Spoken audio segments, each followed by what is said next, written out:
If you are somebody who's hypervigilant, if you're a hypersensitive person and you find even small elements of stress really difficult and challenging to handle, to navigate, that's okay. That's where you are right now.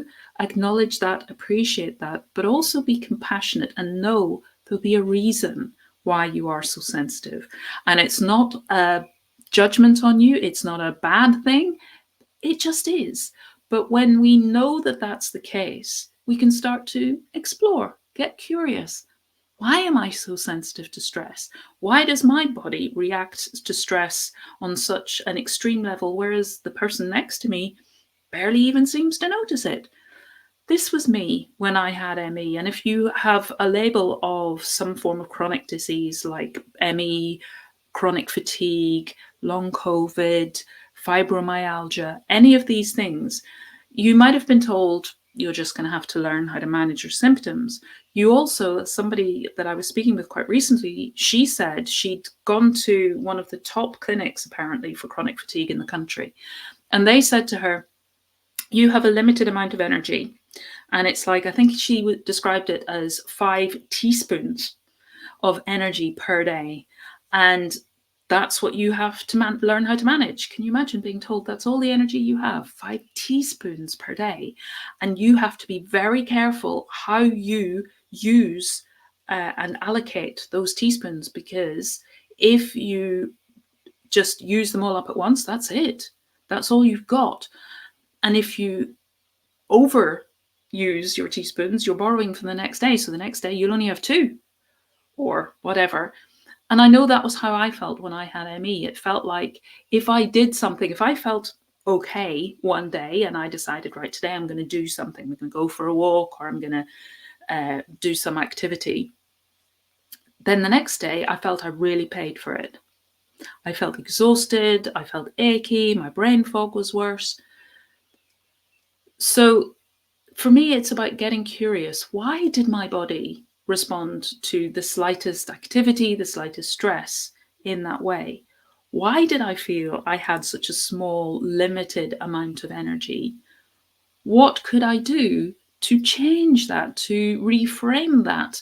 Because that was what actually happened. It wasn't that I was doing a lot of other things alongside of this. So I was resting, I was eating healthily, I was using other forms of addressing my stress.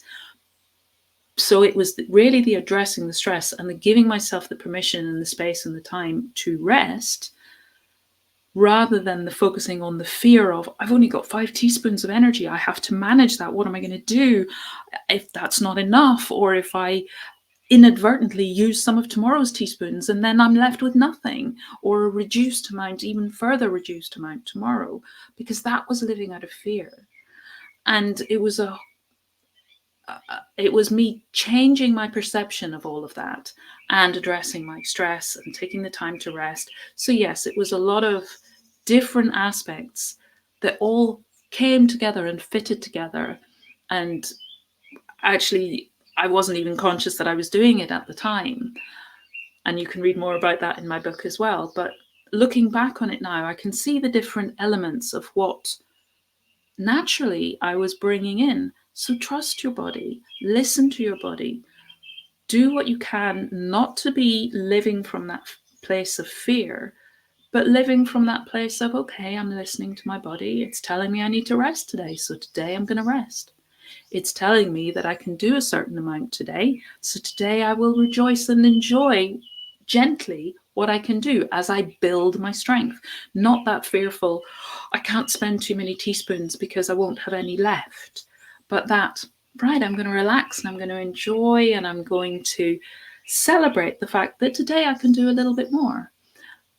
And I will then build on that. So those ways of speaking to ourselves, maybe bringing in some affirmations, rather than asking myself, why am I sick? Why won't this go away? Why do I never have any energy? Why is everybody else able to be out having fun and I'm stuck here with 5 teaspoons of energy? But instead, saying things to ourselves like, every day my body is getting stronger.